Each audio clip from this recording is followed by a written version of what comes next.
வணக்கம் ஆபிரகாம். சென்னை அம்பத்தூர் கருக்கு அருகே 1 ஏக்கர் பரப்பளவில் பழைய எலக்ட்ரானிக் ஐட்டங்களான இந்த ஃப்ரிட்ஜ், வாஷிங் மிஷின், ஏசி உள்ளிட்டவற்றை வாங்கி மறுசுழற்சி செய்யும் தொழிற்சாலை அமைந்துள்ளது.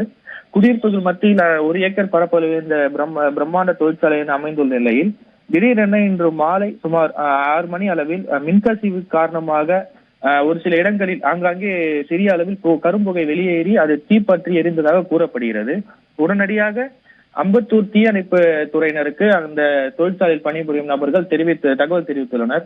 அதன் அடிப்படையில் சம்பவத்துக்கு வந்த அம்பத்தூர் தொழிற்பேட்டை தீயணைப்பு துறையினர் தீயை கட்டுக்குள் கொண்டு வர முயற்சித்த நிலையில் அது தோல்வியடைந்ததால் அருகே உள்ள வில்லிவாக்கம், ஜே நகர் மற்றும் இந்த கொளத்தூர், நெற்குன்றம், ஆவடி உள்ளிட்ட பகுதிகளை சேர்ந்த தீயணைப்பு வாகனங்களை வரவழைத்து தீயணை அணைக்கும் பணியில் தற்போது 1 மணி நேரத்திற்கும் மேலாக ஈடுபட்டு வருகின்றனர்.